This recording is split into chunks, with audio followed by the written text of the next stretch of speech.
5 things that completely will catch you off guard between living in Greenville, North Carolina and Winterville, North Carolina. And if you look at these two communities, they are still very different. Yes, they're very close together.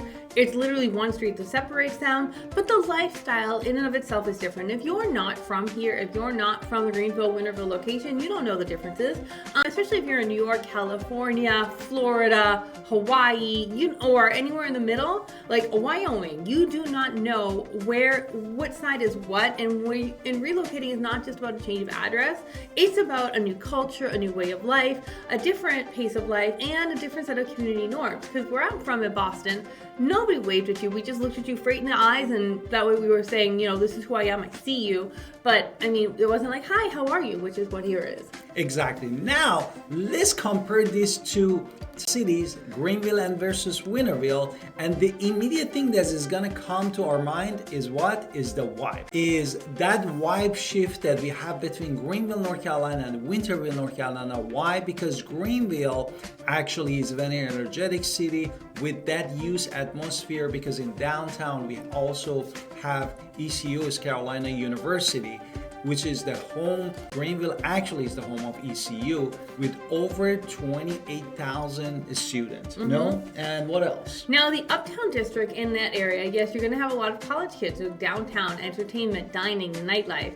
The bars and the breweries are going to cater to the younger demographic. That's very much, if you're in the middle of the city, you're hitting the college town. The median college age in Greenville, North Carolina is only 28 years old. So if you want to be in a city where there's lots of college events and cultural sporting games, Greenville is, of course, your spot. Now, if you want to go just you're like, I'm not for the bar scene. You want to go a little bit further south. You want to go to Winterville, North Carolina, and that hustle and bustle of the youth disappears, because we're talking a little bit more quieter, family-oriented, suburban feel. And the median age in Winterville is 34.9. So demographically, you can see the difference already.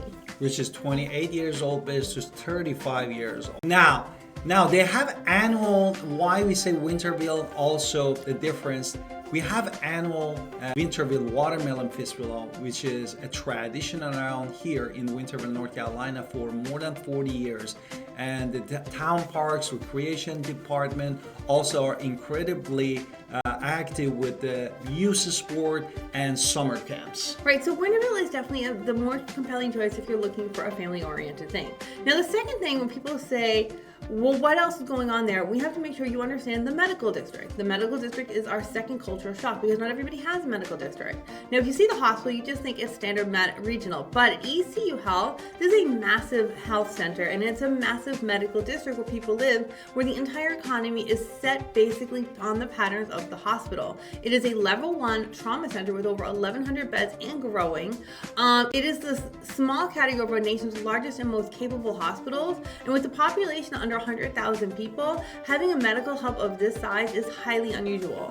Exactly, and I wanted to add behind that hospital in Moy Boulevard, also we have the VA clinic. If you are VA, thank you for your services. Therefore, they offer also a VA clinic. And the system employs over 6,200 people at Greenville campus alone. And actually, Greenville Medical Center, it offers almost to 1.4 million, around 29 counties around the service for medical as part of the ECU. Now, there's ultimately, with the surrounding area, it's about 14,000 employees working for ECU Health. This is a unique economic ecosystem with a huge portion of the community working in the medical field. So as a relocator, this can affect your daily life. And you might be looking at the homes in the medical district, but understand the medical district has significant traffic patterns that you have to plan your day around. Like near Stantonburg, it's heavy congestion during shift changes. Exactly. This happens at 7, 3, and 7. Now, the rhythm affects the community. 7 a.m., 7 p.m., and 3 p.m.? Yes. Okay. So it might affect where you want to live. Now, the hospital's $4 billion annual economic impact of the area actually fuels a lot of things. And while it does provide stable, well-paying job, it also means that healthcare is a real system. Do you want to live in the healthcare area where everything is constantly about the hospital, or do you want to walk away and go in a little bit of a different area? That's on your lifestyle. But back to the hospital itself, it is a major teaching hospital, so you're getting highly educated educated, diverse population from around the country and around the world. So this medical district is unavoidable and a feature to talk about in Greenville. Exactly. Therefore, they're doing the combo between research and also treatment. That's why it's one of the unique things. Now let's talk about backyard reality, because this is a big draw for many people that moving to South. I'm talking about now in North Carolina. And you might coming from densely populated suburban, like where we came from, Denver or Miami, and this is a massive opportunity for you because you might looking at a house that has offer actually more land, backyard. And this is gonna change completely because you have the choice to pick houses that come a little bit with more backyard instead of a very dense populated area. And honestly, while this large backyard is very much a reality, especially for us, we can talk about that in 1 second, it is, Winterville specifically, is a town categorized by suburban style lot, which means you're gonna have a slightly larger lot. Now, when I grew up in a big city, I grew up in Boston, we lived in Miami, people talked about condos in Miami, nobody ever talked about houses with yards. We didn't know what to do with our own yard, to be entirely honest. We got one and said, what do we do with this? So our first year it was a weed garden, it was awful.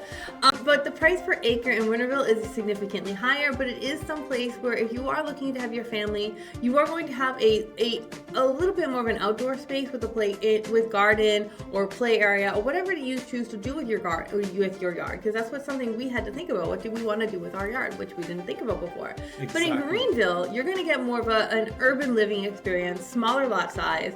The population density in Greenville is 2,400 people per square mile, which means there are homes with yards, but the focus is more on university and city life and city amenities. Exactly. Therefore, the median home size actually in Greenville, North Carolina is around 1,850 square feet on a smaller parcel of land, as my wife mentioned it.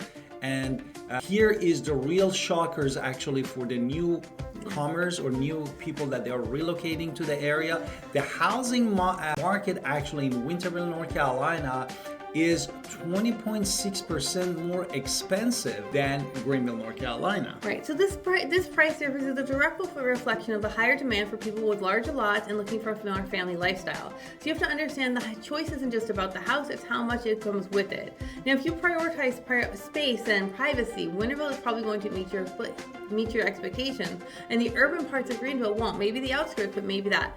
The fourth shock, which is shocking to most people, is Southern hospitality, especially for me, or Southern time. Exactly. The hospitality is very real. When people wave at me, I go, oh, hello, I like waving back. And now I was mentioning to my wife when we were living back in condo in Miami, I used to go even to the gym inside of the building, and most of the time I was saying hello to people in the gym and they were not even helloing me back, and they were living in the same condo, the same building. And when we came to this community, and we were shocked because we were walking, people waving at us. I said, this is a different culture. This is a culture shock for us. And now when you go to the gym, you actually have that conversation with people. When you say hello, they talk back to you. We're not at the gym, you're not talking to try to talk. But, it's just a simple hello. Exactly. Therefore, now this friendliness... This friendliness is very welcoming for people who have never experienced it, at least it was for us. Now the flip side is what we have to understand is Southern time. So this means that not everything is going to be like immediate needs, immediate things. So if you're going to go to the DMV and you expect to be out in 15 minutes, that's just not happening. Yeah, exactly. Therefore, we don't have that culture of New York that everything is running super fast. A little bit people are more chill around here. Therefore, that could be another culture shock for you, because if you are in one of those fast rate city or around the suburban area in the United States, that may be a culture shock for you. Right now, just in terms of building, because we are real estate agents, I know in New York you have your own little special areas of permitting, but I know here in Greenville we also get frustrated about the processes of building permits and contractors, because those time delays with permits is significant. So they had to pass a law around here to make sure that they give you a 45-day window, but we're still working on a much more relaxed schedule. Nothing is really rushing. It's a work-life balance, which is very much appreciated. Exactly. Therefore, what we're going to talk next one? And then the next one is about geography, right? So a lot of things is about North Carolina, you think beaches and you think mountains. And the reality is Greenville and Winterville are in the heart of the coastal plains, which means we're not by exactly either, but we can get to both within a day and we can have fun and then be back in our house. Within a day. I was thinking if we wanted to go to the beach, basically we can drive 60 to 70 minutes and go to the beach no matter what. Look, not everybody drives my speed, okay? Sometimes the beach trip is significantly different. You can definitely have a day trip out of it. Atlantic Beach is 80 miles away. The typical drive takes about an hour and a half. Maybe you want to go to one of the Outer Banks, but it is a planned excursion that you can actually plan. You can just do it spontaneously, but the Outer Banks are lovely. Maybe you want to go on the 3-hour journey to see some of them that's still a little bit more remote, and those are beautiful. On the other side, maybe you want to go to the Blue Ridge Mountains. They're 330 miles away, so that's going to be a 5-hour drive, 5 to 6 hours to get there. So yeah, we're probably staying overnight one night when we get to the mountains. Exactly. So that's like a weekend. Exactly. Therefore, this perception of easy access from both sides, as we said, for mountain and beach, is really possible when you live in East Carolina part, east of North Carolina, of course. Greenville is the hub that we were talking about here. Now, if you want to talk between Greenville and Winterville, let's just quickly recap. Greenville is going to have the energy, the university, massive medical hub. Winterville is going to be your suburban lifestyle, a little bit more space, and a little bit more family oriented. So if these 5 culture shocks that we talked to you are really significant if you're trying to relocate here, we wish someone had told some of this ourselves. Also, we have a relocation guide in the description below. Please don't forget to grab it. And don't forget to call us at 252-327-3357. We are Al and Victoria Pinder, real estate agent in Greenville, North Carolina. We love to help you. Don't forget to watch all of our playlists, everything about moving, relocating, any of these cities in Pitt County, North Carolina, which is Greenville is the center of it. And don't forget to subscribe in our channel and leave us a comment. We'd love to connect with you, and see you next time.